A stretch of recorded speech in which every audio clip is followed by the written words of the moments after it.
right, well, Mocha Mousse is so last year, and Cloud Dancer is so next year. It's all about Cloud Dancer. Now, that is the word from Pantone. What is Pantone, you say? It is a globally recognized authority on all things color, and it's big business. Since 1999, the company has been unveiling a hue that sums up culture, fashion, design, and world events. And well, 2025 is coming to a close, and Pantone is out with their color of the year for 2026, but their choice has some critics seeing red. Cloud Dancer is described as, quote, a lofty white neutral whose aerated presence acts as a whisper of calm and peace in a noisy world. And we can take 5 seconds for a deep breath. Just kidding. All right. But like all things, critics are reading into it, probably more than they should, and making it political, igniting a firestorm on social media. Watch. What happened? Tariffs got your pigments? Did you forget to read the room? Do you remember when that second good jeans commercial came out for Dunkin' Donuts like a week after the American Eagle ones? And I said, it's probably not like a straight up eugenics thing, but this is an indicator of something that's happening right now, culturally. They chose white as color of the year. And this is why we need DEI, because if there was a couple people of color in that room, they probably would have told them that choosing the color white in this particular political atmosphere that we're in might not communicate what you're trying to communicate. This is what America's gonna look like. Is that what y'all doing right now?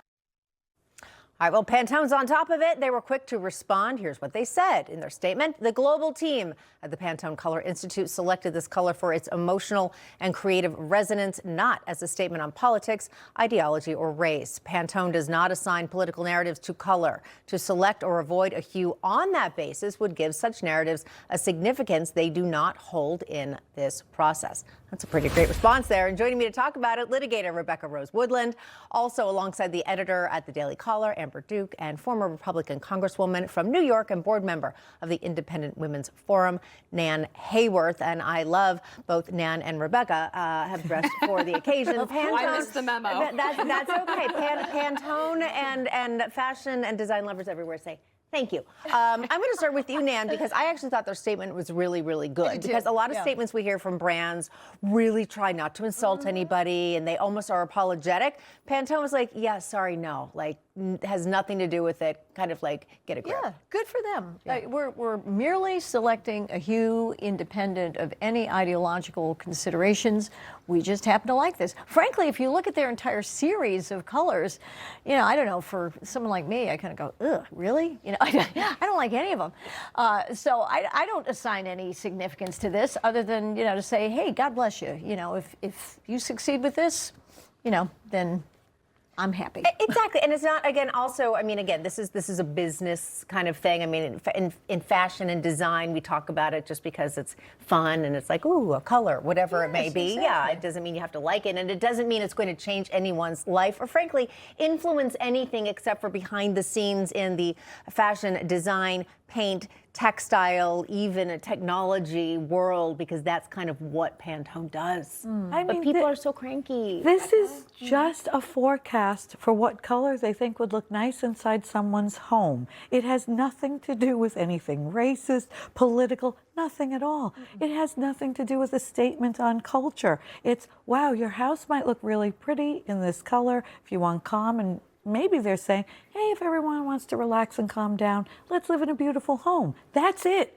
Yeah, That's exactly. it. And most people paint their homes white anyway. That's the most popular color for walls, right? Watch out, they're coming for you. Yeah, Right. Exactly. So, wow. So did I make a political statement when I chose a cream wallpaper recently? I don't think so. Well, and let's take this to its logical conclusion. So we're not allowed to have anything white anymore. Is that the message that people are trying to send, which is itself a political message, right? They're actually the ones reading this into this color selection, which, let's be real, the only thing this really impacts is what color Stanley Cup is going to sell out this year. That's so good. You mean not the Stanley Cup in the NHL? You mean literally like the Stanley Cup? The tumbler.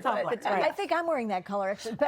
But the ironic thing is that many have spoken about the fact that the left is really trying to pursue in American culture and Western culture something we would call a color revolution, right? Which is, you know, a cultural means of getting to a revolutionary goal. Yes. And part of their assiduousness is that they've got all of these people who want attention primed to respond to anything that they observe as somehow connected to the oppressor-oppressed dialectic. I think it's people looking who are just so desperate to be out there and to say something to cause a stir. I mean, it's like a little child throwing a tantrum to get attention. And if that child gets attention, whether it's positive or negative attention, they will keep throwing the tantrum. And I feel like we've seen so much of that. Here's my question to all of you.